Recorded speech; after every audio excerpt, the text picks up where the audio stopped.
Então eu quero compartilhar sobre a parábola das 10 minas, em Lucas, capítulo 19, de 21 a 27, o texto nos diz assim: ouvindo eles estas coisas, Jesus propôs uma parábola, visto estar perto de Jerusalém, e lhes parecer que o reino de Deus havia de manifestar-se imediatamente.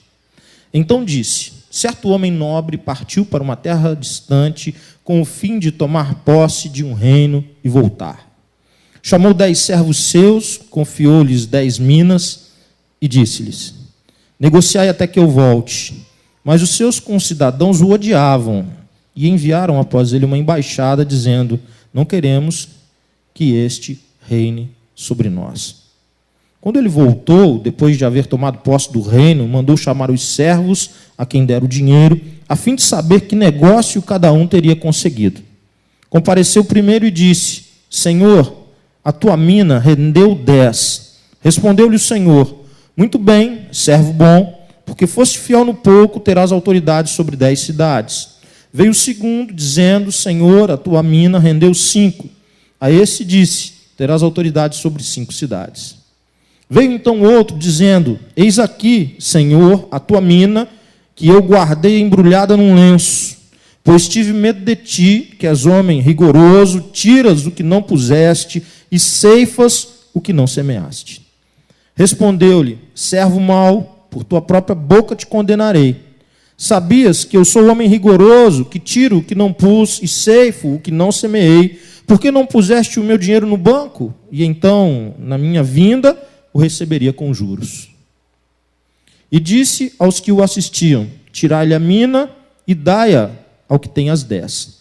Eles ponderaram: Senhor, ele já tem 10. Pois eu vos declaro: a todo o que tem, dar-se-lhe-á. Mas ao que não tem, o que tem lhe será tirado. Quanto, porém, a esses meus inimigos, que não quiseram que eu reinasse sobre eles, trazei-os aqui e executai-os na minha presença. Amém. Vamos orar juntos. Deus, tantas coisas maravilhosas o Senhor já tem ministrado ao nosso coração, à medida que oramos, à medida que cantamos juntos louvores ao Senhor. E eu quero te agradecer por essa oportunidade que nós temos de nos reunirmos ao redor da Tua Palavra para te celebrar, para te bendizer, para te agradecer. Te agradecer, Deus, com as nossas vozes, te agradecer com as nossas palmas, te agradecer, Deus, com a entrega do dízimo ou da oferta, para te adorar, Deus, para te cultuar, porque nós temos absoluta consciência, Deus, de que o Senhor é digno de ser adorado. És o único digno de ser adorado. E é diante do Senhor que nós nos prostramos. E é muito bom, Deus, estar na companhia dos nossos irmãos para celebrar ao Senhor depois de uma semana em que o Senhor cuidou de nós em cada detalhe. Inclusive quando as coisas, Deus, aos nossos olhos não deram certo, foram as Tuas mãos que enxugaram as nossas lágrimas. E agora, Deus, eu peço em nome de Jesus, que o Senhor aplique a Tua palavra aos nossos corações. Que todos nós que fomos trazidos aqui pelas Tuas mãos, possamos agora, Deus, entender com clareza a Tua palavra, a Tua vontade, para que possamos obedecê-la. Opera isso em nossas vidas através do Teu Espírito, em nome de Jesus. Amém. Irmãos, essa parábola ela é contada dentro de um contexto de oposição, de murmuração. As pessoas estavam criticando Jesus, havia um murmúrio a respeito daquilo que ele ensinava, da implantação, do evangelho que Jesus ensinava, da boa notícia que Jesus dava, da implantação do reino de Deus na terra. O ambiente era esse, uma oposição meio que velada, não tão direta, ao ensinamento de Jesus. E uma expectativa, apesar desse murmúrio, do jeito como Jesus fazia as coisas, e nas parábolas anteriores nós vimos que Jesus quebrava paradigmas, Jesus não cabia dentro da religião judaica, então ele era capaz de se permitir ser tocado pela prostituta, ele era capaz de comer com um publicano na casa dele, ele era capaz de fazer coisas que não cabiam dentro da visão religiosa daqueles dias e daqueles homens. Então, qual que é o ambiente em que essa parábola surge? Porque a parábola ela vem sempre, ela é uma história contada dentro do contexto ali, para que as pessoas pudessem entender melhor aquela revelação espiritual. Então, o contexto é de gente murmurando contra o ensinamento do Evangelho, mas, por outro lado, uma expectativa meio que generalizada de que o reino de Deus iria se implantar de forma material e física também. O que eles aguardavam, e a esperança messiânica, a esperança do Messias dentro do judaísmo, não era da implantação de um reino espiritual, mas de um reino terrestre. E eles passariam, então, de dominados a dominadores. E eles, que eram escravos dos romanos, eles passariam a dominar, sob a liderança daquele da qual Deus enviaria, o Messias de Deus, o enviado de Deus. Eles não cogitavam do que estava para acontecer em Jerusalém num período tão breve. Eles não cogitavam que o reino seria implantado de uma forma espiritual e de que o domínio como povo, como nação, não aconteceria, porque o reino de Deus se implantaria de um outro modo. A parábola, então, ela começa a vir para explicar a respeito disso, para trazer também luz a respeito disso. Eles criam num domínio material e o domínio não seria desse jeito. A implantação do reino se daria de uma outra forma. E é isso que Jesus começa a esclarecer e a rebater aquele tom pessimista e murmurador contra o ensino do Evangelho. A parábola ela é simples, ela não é uma parábola complexa, é uma história simples, como eram as maiorias das parábolas, mas essa não tem tantos elementos que nos sejam estranhos. O que a parábola narra? Um homem parte para uma terra distante a fim de tomar posse de um reino. Ele chama 10 servos e confia a cada um desses servos a mesma e determinada quantia, que era o quê? Era a mina. A mina eram 100 denários. O que era um denário? Era que um trabalhador ganhava num dia. Então, eram 100 dias de trabalho de um soldado, de um trabalhador comum. Esses servos que recebem, portanto, esse dinheiro, eles recebem também a orientação, na verdade, a ordem de negociar, e eles têm liberdade para negociar esse valor que foi confiado a eles, essa mina que foi confiada a eles, essa moeda que foi confiada a eles, do modo como bem entendessem. Enquanto o Senhor estivesse fora, eles deveriam negociar e multiplicar aquele valor, sabendo o quê? Que num determinado momento o Senhor voltaria e eles teriam que prestar contas, então, da sua atuação. E é isso que acontece.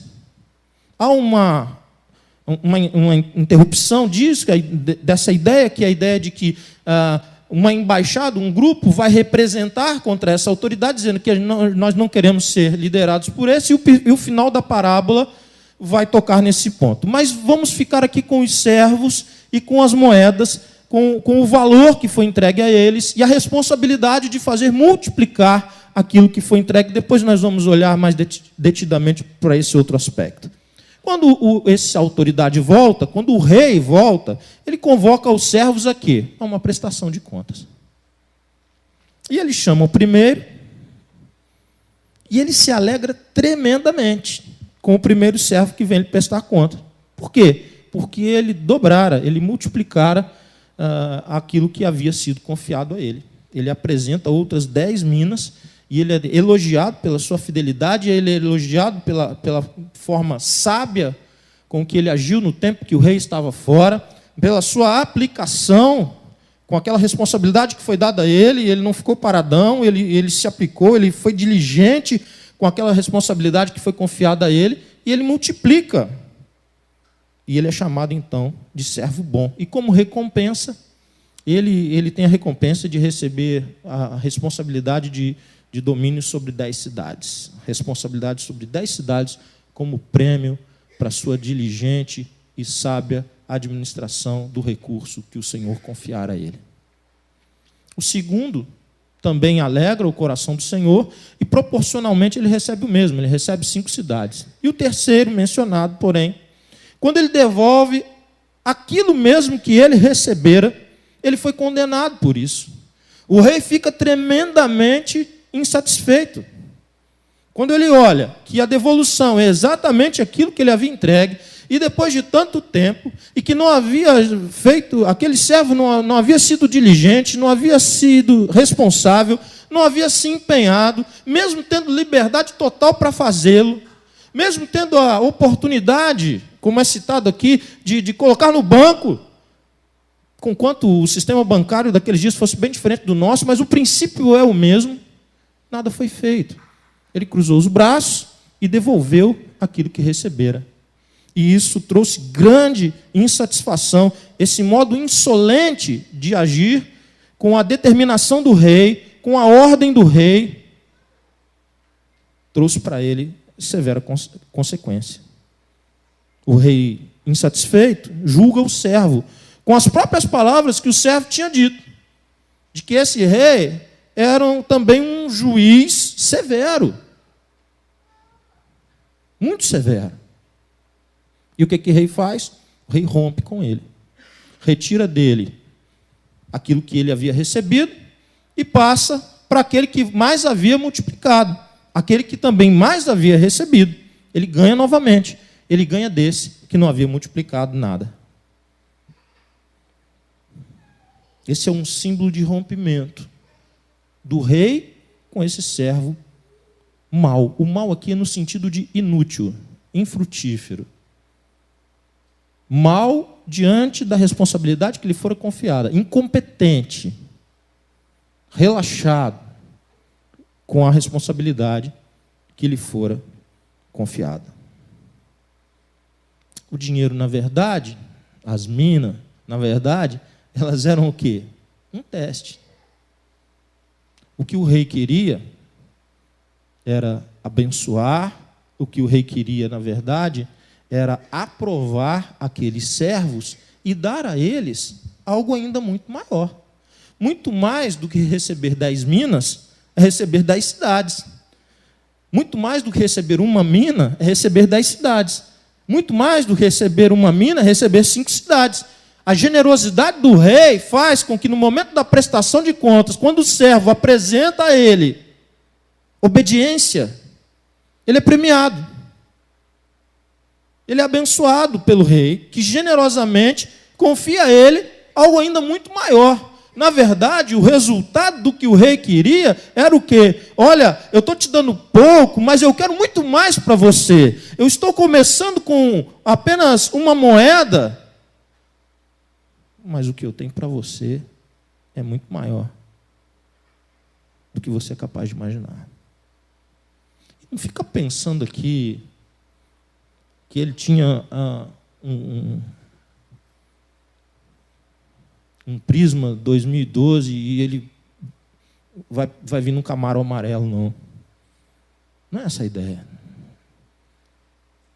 A ideia é de que quem é obediente às responsabilidades que Deus lhe confia, tem por parte desse Deus o reconhecimento do seu esforço, da sua iniciativa, da sua ação. E esse rei é absolutamente generoso e liberal para lhe confiar ainda mais coisas. O processo do relacionamento com Deus também é desenvolvido. Nós não começamos crendo em toda e qualquer circunstância de um Deus que nós não conhecemos. E à medida que nós conhecemos mais desse Deus, que isso deve gerar em nós o quê? Obediência. Obediência. O relacionamento vai ficando cada vez mais intenso, vai ficando cada vez maior, mais profundo. E nós vamos nos alegrando cada vez mais em fazermos a vontade desse Deus. E à medida que nos tornamos, então, servos aprovados, obreiros aprovados, Ele nos confia ainda responsabilidades maiores, que trará também ainda mais bênçãos sobre as nossas vidas e as vidas de outras pessoas, como no caso da administração das cidades. No final da parábola, volta a ideia da embaixada, a ideia de um grupo de pessoas que foi lá dizer: nós não queremos esse rei. E o juízo é sumário. O rei chama tais pessoas de inimigos. E o rei ordena a execução, a morte de todos eles. Não vai ficar um para contar a história. O rei mostra com isso a sua soberania, que a sua palavra é definitiva e de que há um tempo de prestação de contas, da qual todos estarão prestando contas a esse rei. O servo bom e fiel, ele entra no gozo do seu senhor. O servo negligente, ele rompe com ele. E os seus inimigos são severamente e sumariamente punidos. A parábola é simples assim. As reflexões que elas devem provocar, que essa parábola deve provocar em nós é que são muitas. Devem ser muitas. E eu quero tentar dar destaque a algumas delas. O destaque que eu quero dar como uma aplicação mesmo é a seguinte. O reino de Deus, da forma como Deus escolheu de implantá-lo, ele tem uma característica que é muito importante que entendamos. Você tem muitas coisas que acontecem já, mas você tem coisas que nós não podemos aplicar a palavra já, nós aplicamos o ainda não. Então, assim, você já é servo de Deus? Já. Mas você já tem a plenitude do relacionamento com o seu Senhor? Ainda não. Você já é um cidadão dos céus? Já. Mas você já está desfrutando dos céus? Ainda não. E por aí vai. Eu poderia ficar citando várias coisas aqui. Você já está livre da maldição do pecado? Já. Mas você ainda convive, você já está completamente liberto da presença do pecado? Ainda não. E por aí vai. Você já iniciou-se o processo de santificação da sua vida? Você já é um ser santo, separado? Sim. Mas você ainda tem mazelas? Então a santificação já está completa? Ainda não. E nós poderíamos, daqui e dali, ficar mostrando o quê? Que o reino tem duas dimensões. Uma do já e a outra do ainda não. Já foi confiada a responsabilidade a você? Já. O Senhor já voltou para prestar contas? Ainda não. Já recebeu as minas? Já. Já prestou contas? Ainda não. Mas é questão de tempo. E de oportunidade. O que fica claro aqui, e que nós podemos perceber, é que naqueles dias havia uma ideia de que como o reino seria implantado de forma material e concreta, como um domínio de um povo sobre o outro. O Senhor Jesus começa a mostrar o quê? Que haviam tempos diferentes para que as coisas acontecessem. Um era o tempo da responsabilidade confiada, e outro era o tempo da prestação de contas, e outro era o tempo de um desfecho final em que a palavra desse rei seria colocando um ponto final numa trama. Então o reino de Deus, ele é ao mesmo tempo já, mas também ainda não. E quando nós celebramos apenas o já, quando nós celebramos apenas o agora, quando nós vivemos uma vida em que somente o já faz sentido, em que eu tenho atenção apenas com as coisas desse tempo, eu tenho atenção apenas com as coisas desse contexto, eu só vivo na perspectiva de uma dimensão. O mesmo acontece se eu apenas ficar olhando para o futuro e não cuidar agora. Quando que Jesus trará o seu reino de forma total, completa, inquestionável e absoluta? Quando ele voltar. Quando ele voltar, os seus servos lhe prestarão contas daquilo que lhes fora confiado. Essa é uma dimensão nova do reino para os discípulos. Essa parábola vem a alimentá-los e a ensiná-los com coisas que eles estavam equivocados e que Jesus começa a alertá-los. Assim como alertou da sua morte, da sua ressurreição, Jesus foi ensinando sobre isso. E também foi ensinando sobre esse aspecto da implementação do reino, que se daria em etapas, e haveria um tempo em que o reino se tornaria concreto, absoluto na vida de todos. É o tempo da volta do rei. Durante a sua ausência, vamos pensar então, durante a sua ausência, que é um tempo em que nós estamos, um tempo em que ele nos confia coisas e nos dá plena liberdade para multiplicarmos. Ele nos confia bênçãos, Ele nos confia responsabilidades, e Ele nos dá total liberdade para multiplicarmos essas responsabilidades, segundo a ordem de quem? Dele mesmo. A ordem é dele, está aqui, é para ti? Não, é para você multiplicar. Eu vou tomar conta, você toma conta disso, e daqui a pouco eu venho acertar as tais contas com você. E nós poderíamos pegar esse princípio e aplicá-los em diversas dimensões da nossa vida, em diversos relacionamentos. Como os irmãos já ouviram tantas e tantas vezes desse púlpito a dimensão da multiplicação de discípulos, eu vou evitar tocar nela de forma profunda, conquanto ela seja bem clara. E eu leio a parábola, fica claro para mim que haverá um tempo que o rei vai voltar, ou ele vai me chamar antes de voltar, e então a prestação de contas dela não será coletiva, mas ela será para mim. Se o rei me chamou somente um servo. Para esse servo é o tempo do acerto de contas. Mas e se o rei volta? Aí todos os servos vão prestar contas juntos. Mas haverá um tempo, nessa prestação de contas, que uma das coisas, e uma das principais coisas, que eu vou ter que prestar contas, é o que eu fiz com a minha responsabilidade de fazer discípulos. De multiplicar o Evangelho de Deus, que eu recebi de forma gratuita, de forma graciosa, para a vida de outros. Mas nós poderíamos falar aqui de uma infinitude de coisas, eu quero falar apenas de algumas coisas, por exemplo, dos processos de amor, dos relacionamentos de amor. Como eu tenho multiplicado o amor de Deus que está dentro do meu coração. Eu poderia falar de perdão, como que eu tenho multiplicado o perdão de Deus com o qual eu mesmo fui perdoado. Eu poderia falar de atenção, a começar nos relacionamentos familiares.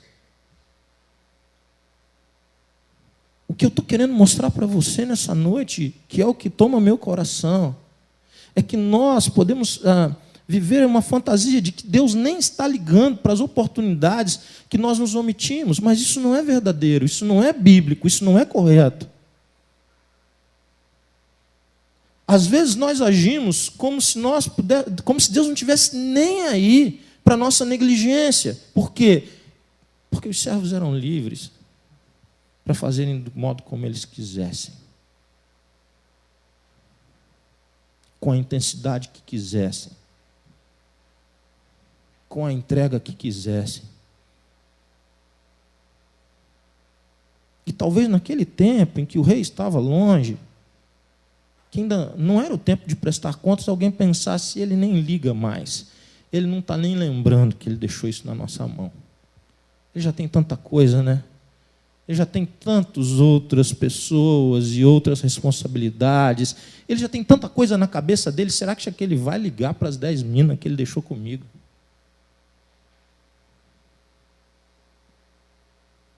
Vai ligar. Que o texto mostra que uma hora a prestação de contas chega.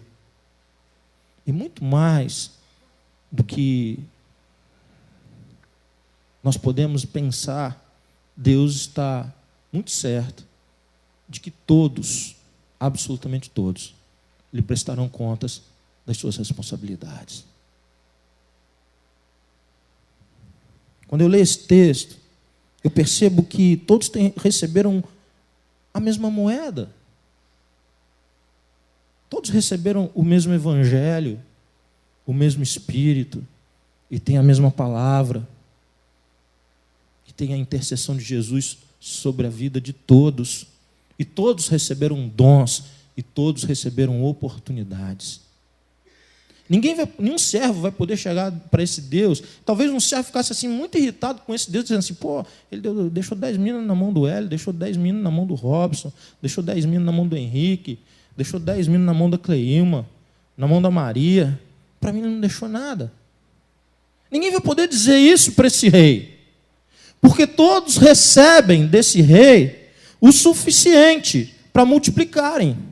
Todos recebem desse rei o suficiente para, quando no retorno dele, apresentarem uma multiplicação daquilo que tem recebido.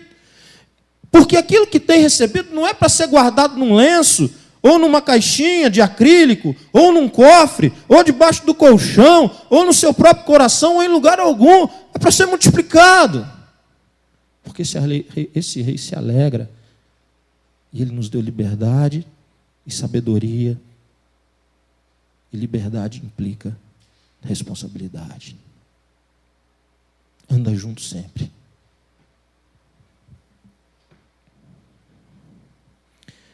Todos receberam de Deus o suficiente para apresentarem a Ele o resultado da sua multiplicação quando forem prestar contas. Ninguém poderá dizer, olha, eu não recebi nada de ti, então tu não me venha cobrar nada. Vá lá cobrar do pastor, você deu um monte para ele. Vá lá cobrar do irmão tal, da irmã tal, da pessoa tal. Olha, eu sou muito jovem, tu não me deu nada. Deu para você, jovem. Deu para você, eu já sou muito velho. Ele não vai querer me confiar nada. Ele não acredita, eu já sou velho demais, ele não vai acreditar em mim, ele vai acreditar em você. E o mesmo que ele confia ao jovem, ele confia ao velho, ele confia ao casado, ele confia ao solteiro, ele confia ao branco, ele confia ao negro, ele confia ao rico, ele confia ao pobre, ao letrado, ao iletrado. É um processo muito democrático. O que é diferente é que como que cada um, dentro do seu contexto, dentro da sua individualidade, vai agir com diligência, com responsabilidade e com sabedoria, dentro do seu conteúdo existencial, dentro do seu contexto. Isso você é livre. Você não precisa fazer igual o outro, porque talvez você não saiba fazer como o outro. Você não precisa ser como o A, o B ou o C. Você tem liberdade para construir a multiplicação do seu jeito. O que você não tem é como evitar a prestação de contas.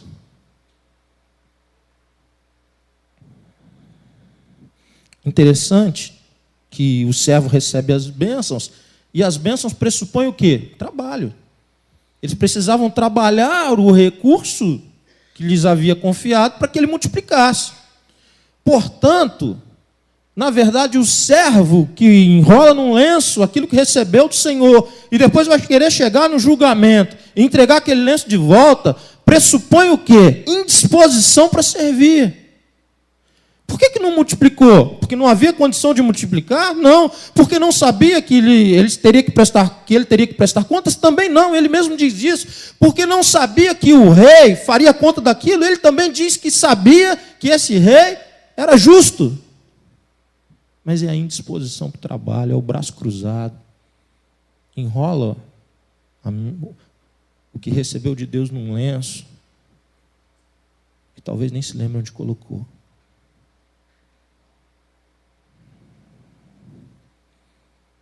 O resultado para o servo bom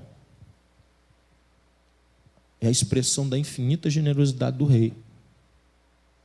O servo diligente, responsável, recebe do rei um retorno que expressa a grandeza e generosidade desse rei. A responsabilidade sobre as 10 cidades e o outro sobre as 5 cidades. Porque esse rei quer manifestar a sua generosidade na vida dos seus servos. Essa parábola me traz uma ideia que ela é completamente perdida nesse tempo, que é a ideia de prestação de contas, que é a ideia de que há um fim, e esse fim não é do meu jeito, não é do teu jeito, não é do jeito de ninguém, é do jeito que Deus planejou que fosse, e assim será. Essa parábola me alerta que eu não posso seguir a filosofia do Zeca Pagodinho, de deixar a vida me levar. Não dá para ser desse jeito. Porque se eu deixar a vida me levar, esse Deus rompe comigo. Porque eu serei desobediente a Ele. Eu preciso que a minha vida seja dirigida pela ordem do Rei. E quando a minha vida é dirigida pela missão que o Rei deixou comigo, que eu recebo dele a recompensa, e uma recompensa absolutamente generosa. É trabalho com fidelidade, com comprometimento, com sabedoria. É interessante também, amados, que Ao final da história dos servos, a oposição é lembrada. Tudo está debaixo dos olhos do rei. Tudo. Nada lhe escapa. Quando o rei volta, ele acerta a conta com os seus servos. Ele trata com os seus servos primeiro. Ele chama os seus primeiro. Mas depois ele vai tratar com os demais. Ele vai tratar com todos. E quando ele vai tratar com os demais, já não há mais tempo e espaço e ocasião para generosidade. Esse Deus não vai pegar aqueles que lhes são oposição e dizer: ah, puxa, você estava com cabeça quente naquele dia, né? Por isso que vocês se opuseram assim o tempo todo contra mim, por isso que vocês nem ligaram para mim. Ah, não tem problema não, estamos juntos, hein? Aí, é nós, hein? Não vai ter isso. Não vai ter, eu já tenho tanta coisa, né? Vocês nunca conseguiriam me derrubar, eu nem ligo para vocês. Não vai ter isso.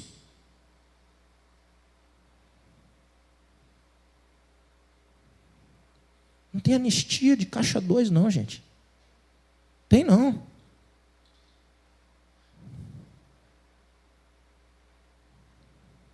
Quando ele volta, ele premia os servos e ele pune os desobedientes. Porque ele é rei sobre todos, sobre tudo. E tudo pertence a ele. Mas pela sua generosidade, ele nos chama para servir no seu reino. E nós, que deveríamos fazer isso por simples obrigação, porque ele é rei, ele é Senhor, nós ainda recebemos dele a expressão da sua generosidade. Não tem jeitinho nesse reino. Ninguém vai dar carteirada nesse Deus. Olha, Deus, comigo não. Aqui, ó. Pá! Pastor Batista. Isso é o quê? Pastor Batista. Isso não é nada. Isso não faz ninguém entrar no céu de Deus. Olha, eu fui trabalhador, trabalhei 200 anos na Tupi. 200 anos, ó. Entrei, minha carteira só tem uma assinatura. Está aqui, ó. Vou entrar no teu céu, eu era bem trabalhador. Nunca traí minha mulher. Vou entrar no teu céu porque eu nunca traí minha mulher. Olha como é que eu eduquei as crianças, Deus. Está de brincadeira, né? Olha a educação que eu dei para esses meninos. Eles dão bom dia, boa tarde, boa noite, toma benção, faz tudo direitinho. A educação que eu dei para eles. Se você está achando que você vai entrar no céu de Deus, na generosidade de Deus, por algum outro motivo, eu quero te dizer que você está redondamente enganado. Eu quero te dizer que quem se opõe a Deus nesse tempo receberá de Deus a justa recompensa. Não quer Deus agora, não terá na eternidade. Isso é justiça. Quem não quer Deus agora, não adianta querer depois. Quem não vive para Deus agora, não adianta querer viver na eternidade para Deus. O tempo de viver para Deus é agora. E a eternidade é fruto da recompensa generosa desse Deus. Não vamos inverter as coisas. A eternidade é o tempo da recompensa, o tempo do trabalho é agora. Tem gente que vive essa vida como se ele fosse na eternidade trabalhar. Estou descansando agora porque eu vou ter a eternidade toda para trabalhar, né? Vou me matar na eternidade de tanto trabalhar, então vou descansar agora, eu cruzo os braços agora, porque eu já vou ter que viver na eternidade toda com esse Deus. O tempo de trabalhar é agora, de servir e de obedecer é agora. E não é debaixo de chicote. Não é porque o rei está olhando você. É porque você conhece o caráter desse rei e a responsabilidade que lhe foi confiada. O tempo concedido por Deus na sua providência, depois de cumprido esse tempo, eu não sei qual é, ele não revelou para ninguém. E tem uns bobos que ficam tentando marcar a data, né? Só quebra a cara. Vai voltar não sei quando, vai voltar não sei quando. Aí depois um monte de desculpinha. Não, ele não voltou, voltou nas nuvens, ninguém viu. Tá bom. Vai levar quantos? 144 mil. Beleza. Vai fundo. E por aí vai. Como eu sou do século passado, como eu já era madurinho no final do século passado, quando tem a virada de milênio, é uma enxurrada de lorota, mas uma enxurrada de lorota. Aí tem a profecia inca, a profecia maia, tem Nostradamus, tem não sei quem, tem não sei quem, tem não sei quem, tem não sei quem. Esquece isso, Deus não confiou isso a ninguém. Ele não repartiu essa glória com ninguém. Ele apenas disse que vai voltar. E quando ele voltar, ele vai nos chamar. E se ele não voltar na nossa geração, ele vai nos levar para prestarmos conta das nossas oportunidades. As oportunidades que ele mesmo nos deu, o que nós fizemos dela. Baixe sua cabeça, feche seus olhos, para que você possa refletir. Esquece que tem alguém do teu lado. Esquece que você está num ambiente coletivo, mas agora é você e Deus. Se o rei te chama agora, o que tu vai entregar para ele? Está em paz. Está em paz.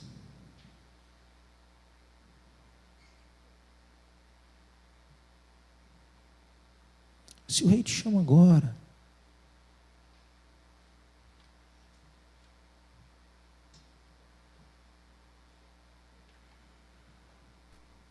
está vivendo a vida como se você não fosse prestar contas para esse Deus. Está vivendo a vida como se esse Deus fosse negligente. Você está achando que Deus é como nós? Está achando que esse Deus, porque Ele tem o universo inteiro para sustentar, Ele vai esquecer da tua vida? Vai não, querido.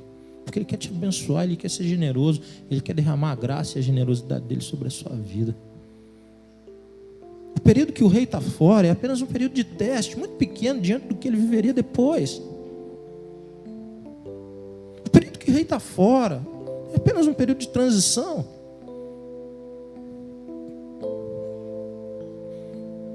Ninguém vai mudar. Ninguém vai mudar isso. Ninguém tem poder para mudar. Mas eu gostaria muito que todos nós, movidos pelo amor de Jesus no nosso coração, entendendo o que Jesus fez por nós, entendendo o tamanho, a extensão, a profundidade do amor de Deus sobre as nossas vidas, entendendo o que de fato foi o sacrifício de Jesus, entendendo que Deus não precisava de nenhum de nós, como o rei não precisava de nenhum daqueles servos, ele poderia fazer de outro jeito, de outra forma, com outras pessoas, ou do modo que bem entendesse, mas ele escolheu entregar responsabilidades a nós, para que ele demonstre a sua generosidade para com as nossas vidas. Se você tem se esquecido disso, se você tem vivido a vida somente nessa dimensão, de botar comida em casa, de pagar conta, de cuidar de filho, de cuidar de mulher, de marido, de papagaio, de cachorro. Se você está vivendo a vida somente nessa dimensão, como se você não tivesse alguém a prestar conta, como se você não tivesse um Senhor na sua vida, eu quero te chamar nessa noite ao arrependimento. Arrependimento. Se você não está nem aí para multiplicar as bênçãos que Deus tem confiado à sua vida, se você não está nem aí para multiplicar o evangelho na vida de outra pessoa, para multiplicar amor, para multiplicar graça, misericórdia, perdão, se você está vivendo, celebrando a sua individualidade em todo o tempo, se você está vivendo para você, se você está no trono, se você é o rei da sua própria vida, eu quero te dizer, arrependa-te em nome de Jesus. Tem salvação para você, tem graça, tem perdão para você. Esse é o tempo da graça ainda. Haverá um tempo que será apenas de juízo. Mas como esse Deus, Ele é longânimo, a sua paciência é longa, Ele nos dá a oportunidade hoje de nos arrependermos. Para quê? Para a gente chorar aqui hoje? Pode chorar, chora à vontade. Mas se for só para chorar, não vale nada. Para mudar caráter, é para mudar conduta, é para entender que Deus te confiou o suficiente para você multiplicar a presença dEle. É para quando você chegar nos ambientes, o bom perfume do Senhor chegar, porque você chegou. A graça de Deus, o amor de Deus, a plenitude da vida de Deus chegou naquele ambiente porque você está ali. Porque você é especial? Não. Pelo simples fato de você ter recebido o Espírito Santo de Deus. Ele é teu Senhor. Ele é o teu provedor, perdoador.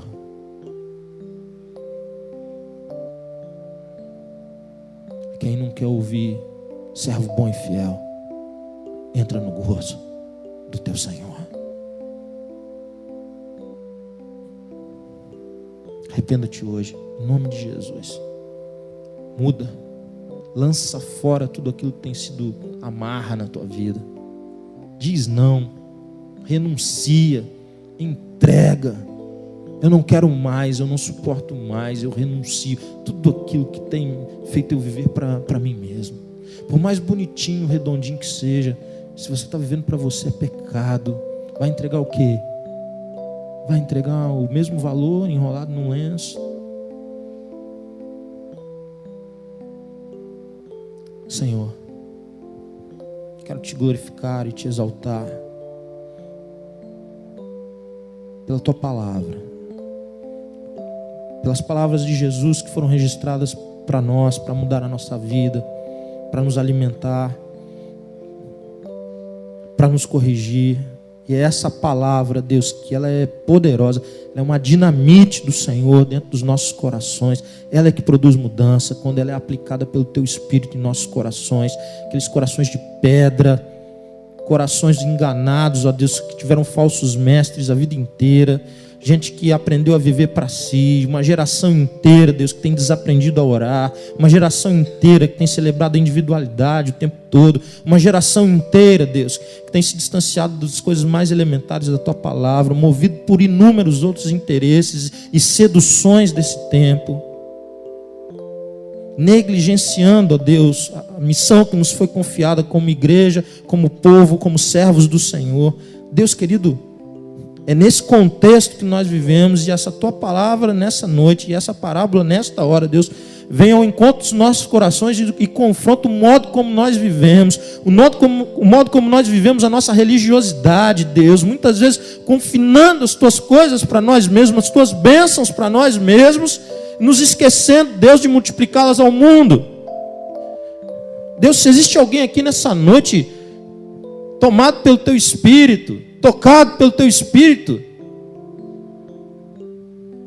arrependido mesmo, talvez com um sentimento, Deus, que há muito tempo não sente ou nunca sentiu, de que não tem as contas acertadas contigo, apesar de ser religioso, apesar de ser religiosa, mas que não tem paz contigo.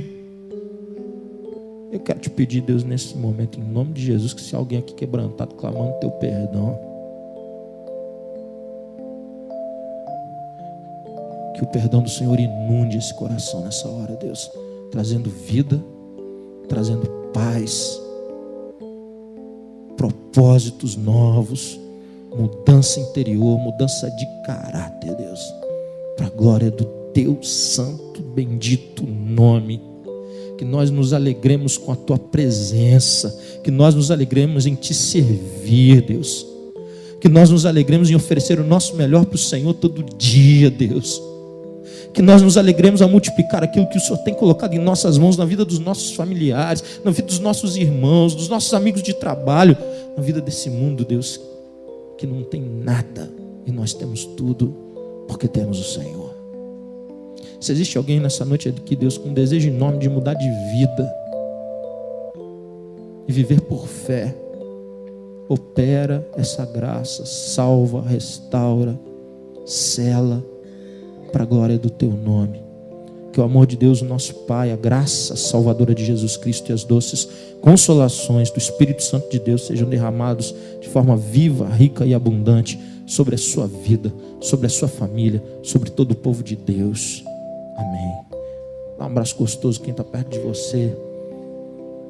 Celebra a presença de Deus na vida de vocês e no relacionamento de vocês.